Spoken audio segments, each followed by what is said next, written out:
शिवाय। आज हम शिव पुराण में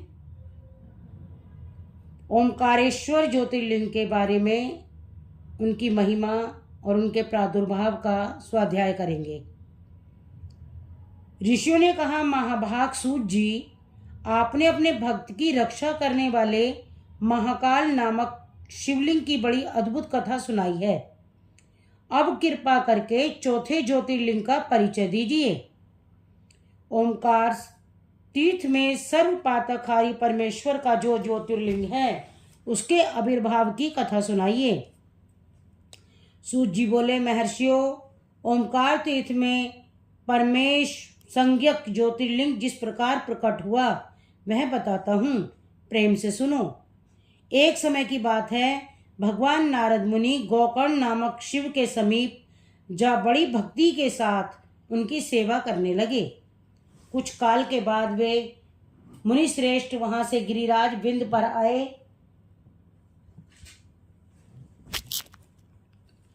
और बिंद ने वहां बड़े आदर के साथ उनका पूजन किया।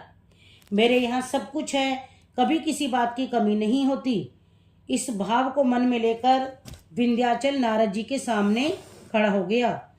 उसका वह अभिमान भरी बात सुनकर अहंकार नाशक नारद मुनि लंबी सांस खींचकर चुपचाप खड़े रह गए।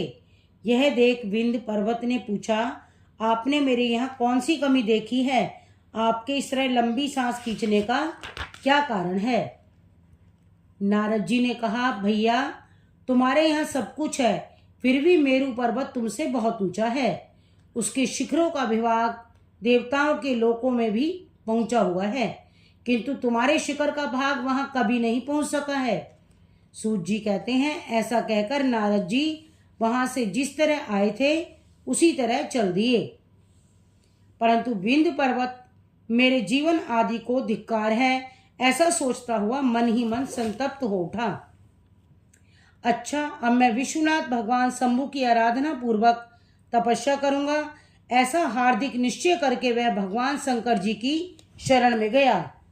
तदंतर वहां साक्षात ओमकार की स्थिति है।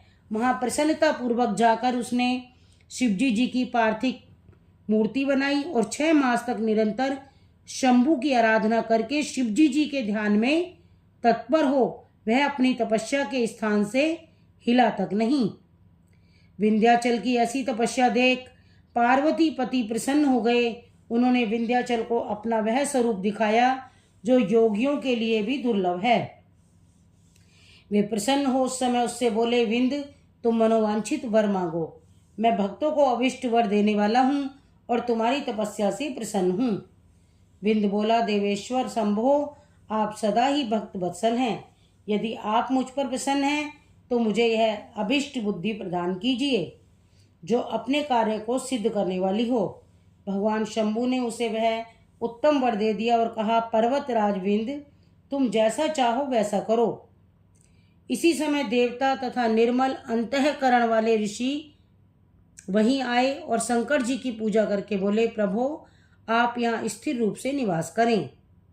देवताओं की बात सुनकर परमेश्वर शिव प्रसन्न हो गए और लोगों को सुख देने के लिए उन्होंने सहर्ष वैसा ही किया।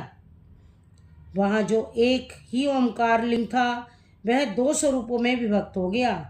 प्रणम में जो सदाशिव थे वे ओंकार नाम से विख्यात हुए और पार्थिव मूर्ति में जो शिव ज्योति प्रतिष्ठित हुई उसकी परमेश्वर संज्ञा हुई। परमेश्वर को ही अमलेश्वर भी कहते हैं। इस प्रकार ओमकारेश्वर और परमेश्वर ये दोनों शिवलिंग भक्तों को अभिष्ट फल प्रदान करने वाले हैं। उस समय देवताओं और ऋषियों ने उन दोनों लिंगों की पूजा की और भगवान वृषभध्वज को संतुष्ट करके अनेक वर प्राप्त किए। तत्पश्चात देवता अपने अपने स्थान को चले गए और विंध्याचल भी अधिक प्रसन्नता का अनुभव करने लगा। उसने अपने अविष्ट कार्य को सिद्ध किया और मानसिक परिताप को त्याग दिया। जो पुरुष इस प्रकार भगवान शंकर जी का पूजन करता है वह माता के गर्भ में फिर नहीं आता और अपने अविष्ट फल को प्राप्त कर लेता है, इसमें संशय नहीं। सूत जी कहते हैं, महर्षियों, ओमकार में जो ज्योतिर्लिंग प्रकट हुआ और उसकी आराधना से जो फल मिलता है मैं सब यहाँ तुम्हें बता दिया। इसके बाद मैं उत्तम केदार नामक ज्योतिर्लिंग का वर्णन करूँगा। जय श्री राम, जय श्री कृष्ण, नमः शिवाय।